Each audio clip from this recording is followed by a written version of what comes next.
Hello, আজকে আমি সজনার তো আমরা অনেক কিছু রান্না করে খেয়ে দেখেছি, কিন্তু আচারটা করে দেখিনি। তো আজকে আপনাদেরকে দেখাবো আচারটা কিভাবে করব। তো লঙ্কা নিয়েছি, কটা চিড়ে নিয়েছি, কাঁচা লঙ্কা, রসুন, সজনাটাকে ছোট ছোট করে কেটে ভালো করে শুকিয়ে নিয়েছি, জলটা মুছিয়ে নিয়েছি কাপড়ে। আর নিয়েছি এই চামচটা 2 চামচ ধনে, 1 চামচ মৌরি, একটু শসা, একটু মেথি, আর জোয়ান দেবো, গোটা জোয়ান। তো এইসব করবো, মশলাটাকে ভেজে গুঁড়ো করে নিব। এখন গুঁড়ো করব, কিন্তু খুব একটা গুঁড়া করব না, একটু মোটা মোটা করে গুঁড়া করব। তো চলুন দেখিনি কিভাবে করব। এবার মশলাগুলো ভেজে নিব, হালকা করে ভাজবো, বেশি লাল করব না, যেন মিক্সিতে গুঁড়া করা যায়, এরকম করে ভাজবো। এই ভাজা হয়ে গেল এটাকে, এবার এটা মিক্সিতে গুঁড়ো করে নিব।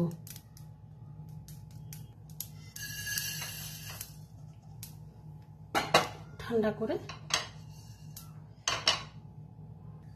এবার কিছুটা তেল প্যানে গরম করে রাখবো।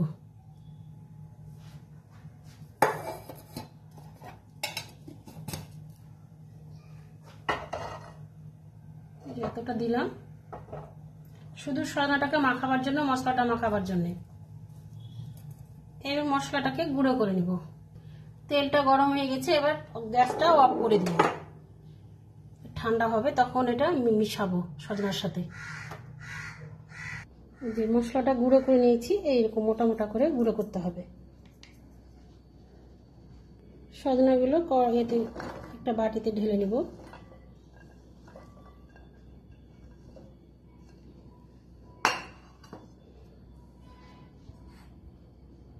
হলুদ প্রথমে,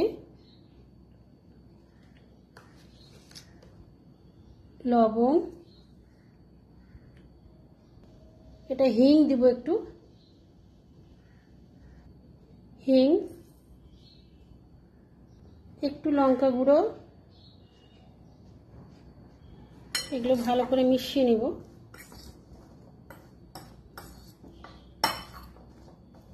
দিয়ে লঙ্কাটা দেব,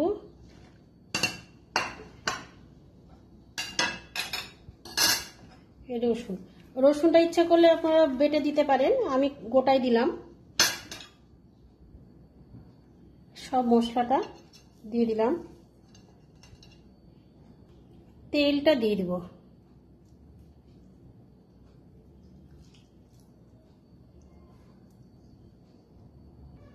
ভালো করে মশলাগুলো মিশিয়ে নিয়ে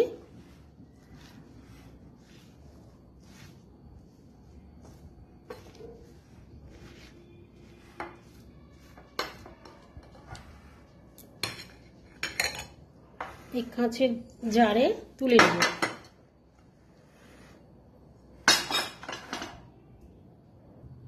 এবার 2 চামচ ভিনিগার দেবো সব শেষে।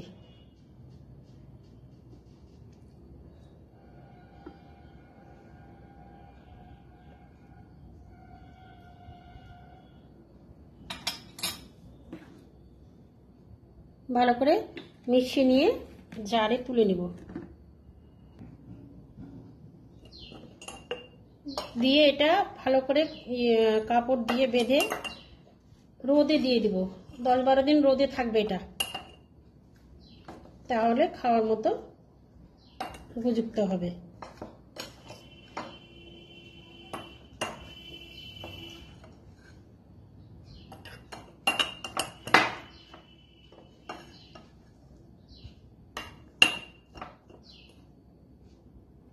এবার সাদা কাপড় দিয়ে মুখটা ভালো করে বেঁধে নিব, নিয়ে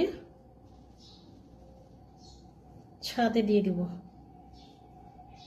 লেগে গেল, থাক।